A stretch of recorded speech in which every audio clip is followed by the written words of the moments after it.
to the Metro on 1019 WDET FM, Detroit Public Radio. I'm Tia Graham, and it's Monday on the Metro, which means it's time for another conversation with the Detroit Documenters.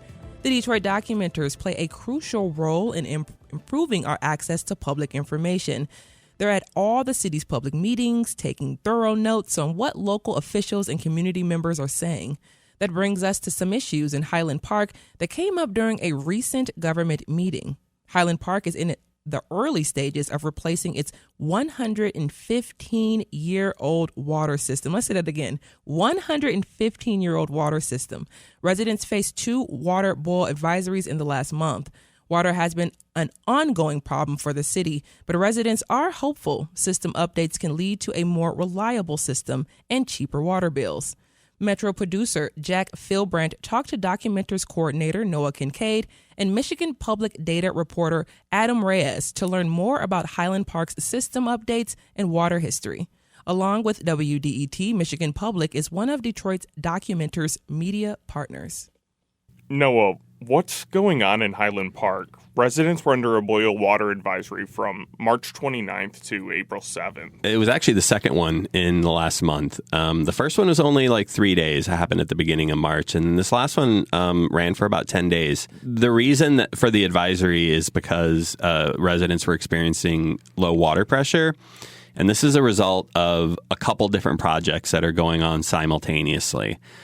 Because Highland Park's infrastructure is so aging and needs so much repair, they are in the process of replacing pretty much all of the water mains in Highland Park. It's a 5 to 7 year process.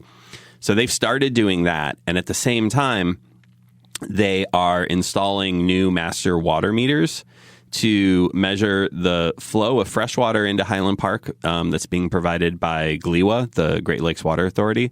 And then also they're installing meters to measure the outflow of the wastewater from Highland Park. So, both of those things happening at the same time, they're having to basically shut off water valves to those areas, and the water's having to reroute through pipes that maybe it wouldn't have normally gone through. And that's leading to further water main breaks, which is leading to the low water pressure, which is unsafe for drinking unless you boil it. Adam, how long have you lived in Highland Park for, and what's been the community's reaction and your reaction to what's going on? Yeah, I've been in Highland Park since September, and so I'm a little bit embarrassed to admit this as a journalist, but I missed the advisory when it first happened. I noticed that our water pressure was low, but I'm renting this house, and it's I should probably be careful with how I say this because my landlord probably isn't listening, but an out-of-state landlord who maybe doesn't really know the ins and outs of, what is going on here. And so there's been issues with this house before, so I just assumed it was another one of those issues. And then I eventually, talking to a neighbor, found out that there was this advisory going on, and have since realized I failed to do what I normally do when I moved to a new place, which is sign up for all the emergency alerts and all of that. So I went back and did that. My immediate reaction is I went out and bought a bunch of water, right? And luckily I'm someone who can afford to do that. And I had, Meyer had a really great sale going on. So I grabbed a couple of cases and went to offer them to those neighbors who already knew. So they were ahead of me and did not need that water. So I have a couple of extra cases, which, if concerns about this happening again are to be believed, it's good to at least have them in the bank there. And I think it's just really it was really exhausting, frankly, to just sort of deal with this, right? And deal with it a second time. For the neighbors that were here, I was actually out of town the first time, so I didn't even know that first time occurred either. And it's just been something that's been really tough for a lot of people to deal with, especially as they look at their bills and what the cost of the water is, and sort of the construction that's kind of clogging up the streets around them. There's a lot of compounding factors here, but people really came together. We saw liquor stores giving out water. We saw churches and community groups, and community members, and a lot of folks have gotten together to make this happen. Can you talk a little bit, Adam, about Highland Park's water system? It's been an ongoing challenge for the city, especially within the last decade. Yeah, I mean, the debt goes back decades, but there's over 12 years of litigation with GLEWA, the water authority Noah mentioned earlier. There's just all this massive amount of debt, right? And Highland Park still has to provide water to its citizens. And GLEWA and Highland Park have been litigating exactly how Highland Park will be able to pay for it. And there's even at one point where the state stepped in to advocate on Highlands Park for a stay, saying that the services needed for the infrastructure repair were far too great to carry and can't be addressed by bankruptcy. So these costs were just massive, right? And they're so old and so entrenched that they just keep on piling up. So recent agreements are looking to kind of reduce that pain a little bit, but they require the city to cover the full monthly cost of GLEWA's water services and also address some of these, core issues, like that the city is now working on with the infrastructure costs.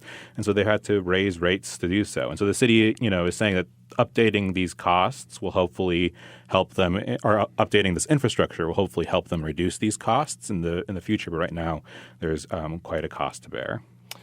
What does your water bill look like, and how does it compare to other places you have lived, Adam? So I've lived in a few places, born and raised in Michigan, but had to sort of move around for work a lot. This is the highest water bill I've ever had. I lived in Colorado, a state in literal drought, and did not have the sort of water bill there. If we just look at my raw water and sewage costs, that would only be like $25 a month, which is like nothing. This most recent bill had been like $25. But I pay $45 for two fees in particular that Highland Park and GLEWA have identified as fees that they can use to not only update this infrastructure but also begin paying back that debt. So with that and with a pretty hefty drainage charge, I'm looking at a bill of over $100. And if it wasn't for those fees, I'd be paying way less. So it's quite a hefty fee. I also wanted to note that there, for folks who are struggling with the water fees, there are a few options to help with costs. But the city kind of will note, but they're maybe not in places that are always super obvious. There's the thawfund.org.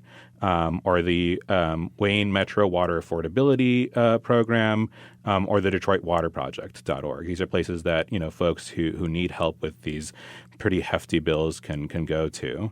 A lot of folks have been in Highland Park have been there for a long time. Not many are like me, newer residents, and so these bills went from much lower than this to really high very quickly, and not everybody could afford that. Not everybody could afford the ability to take on the extra gas costs for boiling their water, or electricity to cost if they have electric. There are options to get some help with that.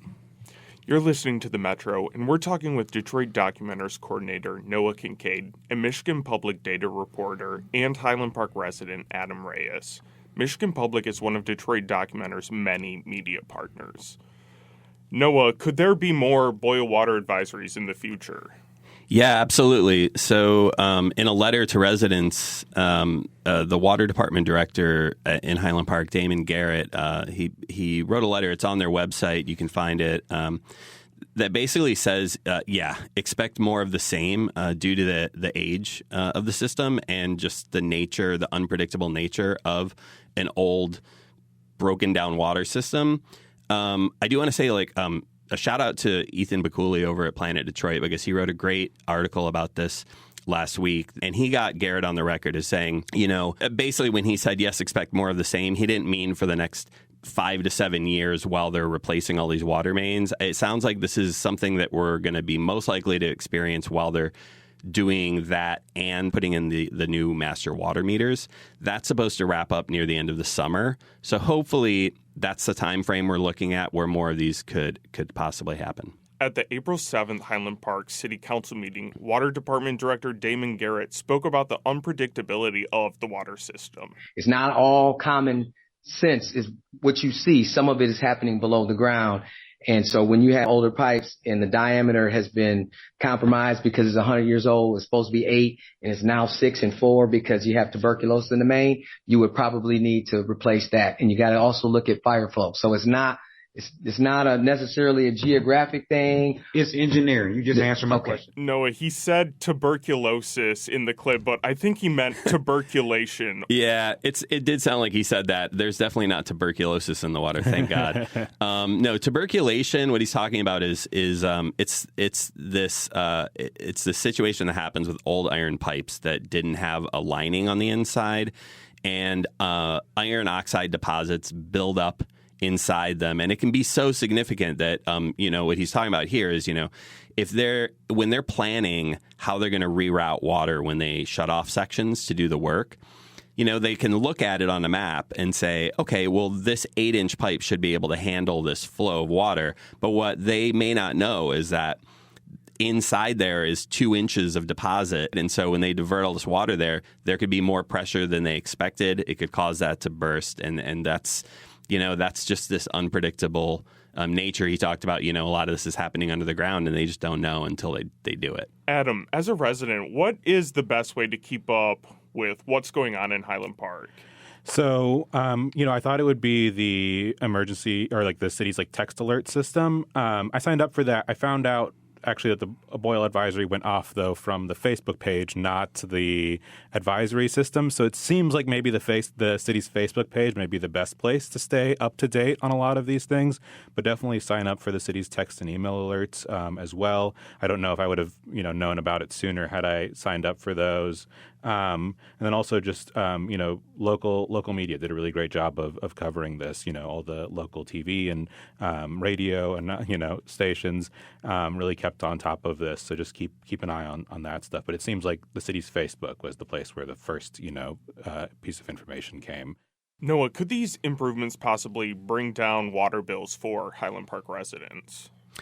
Yeah, potentially. One of the things that I keep thinking back on that really struck me that was in Ethan's story in Planet Detroit about this was he said that the state estimates as much as 70% of Highland Park's water is just lost through broken infrastructure. So if you think about that, imagine us 5-7 years down the road, all the water mains have been replaced. It's possible, assuming the same number of people and the same amount of usage, maybe Highland Park only needs 30% of what they are having to pull into their city now, just because so much of it is leaking literally into the ground. The other thing is with the new main master meters, they're going to be able to know exactly how much water is being supplied to them by GLEWA. So we're going to, for the first time, have actual numbers to base the billing on in terms of usage. And in the past, it's just kind of been fuzzy math.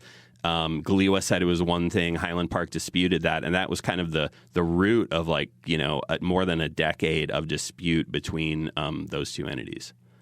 Adam, what other conversations are taking place in Highland Park about the city's future? Yeah, I mean, Highland Park is a place with a lot of history, right? And that history has kind of shaped where Highland Park is today. And there are folks who are committed to being there, whether it's because they can't go anywhere else or because they don't want to go anywhere else. And they are, definitely looking forward to that future. So, water is not the only place where Highland Park has, some utility debt. There's also some electrical debt. DTE repossessed a bunch of the city streetlights, which I did not realize was a thing that an electrical company could do to a city, but it's something that can happen apparently, and they're just now looking at restoring some of those streetlights. Even outside of utilities, the city lost its high school, right? As population dropped when Ford, left the city, people left and there wasn't much of a base to support the education. So the kids in Highland Park go to Detroit schools. But recently there are 3 candidates who support reopening the high school that were elected to a school board, running against 2 incumbents. So people are looking to sort of, it seems like restore Highland Park to a maybe not to what it used to be, but to a new version of itself.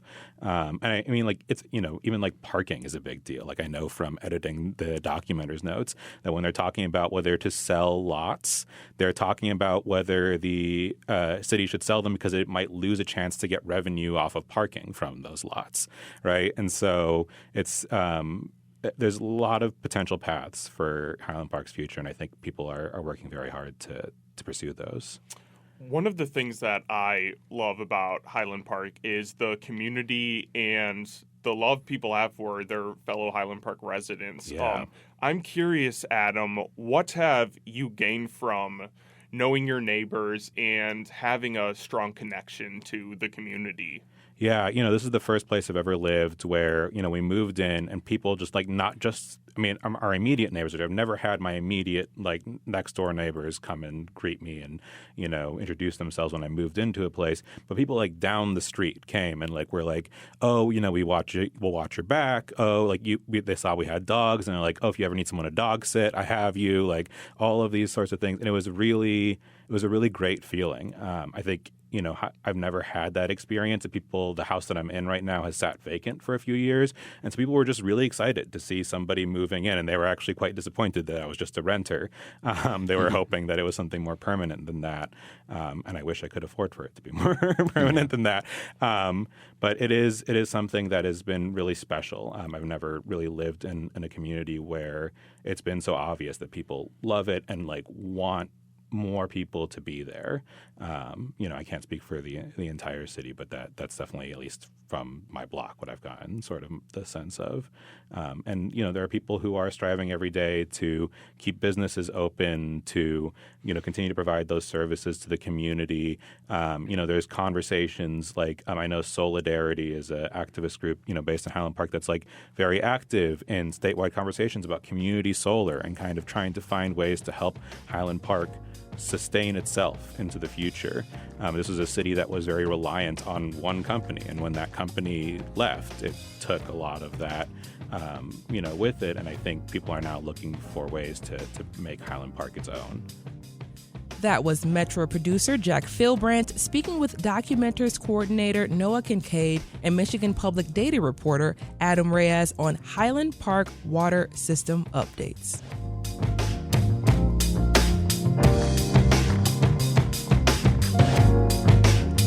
This is the Metro and news from the WDET newsroom. Former Michigan Congressman Mike Rogers will run for the U.S. Senate again next year. The Republican announced his candidacy on social media this morning. Rogers ran for Senate last year but lost to Democrat Alyssa Slotkin. Rogers is the first big-name Republican to enter the race for an open seat. State Senator Mallory McMorrow is seeking the Democratic Party nomination to succeed Gary Peters, who's not running for re-election. Now headed into sports. In the NBA, the Pistons lost to the Bucks 140-133 in overtime in Milwaukee. Malik Beasley scored 23 points for Detroit, which ended its best regular season in 9 years with 44 wins and 38 losses. They'll start the playoffs against the New York Knicks at Madison Square Garden, and that's happening this Saturday. And flip side here, on the flip side, the Red Wings will miss the NHL playoffs, and they're missing theirs for the 9th straight year, that little flip-flop there, extending the longest postseason drought in team history. They have 3 games left to play in the regular season, including tonight's contest against the Dallas Stars at Little Caesars Arena. Coming up, we discuss how refocusing efforts on symptoms of poverty can fix Detroit's student attendance problem. The phone lines are open. Have you struggled to get your kids to go to school? Tell us why. The number is 313-577-1019. Stay right there on the Metro. We'll be right back.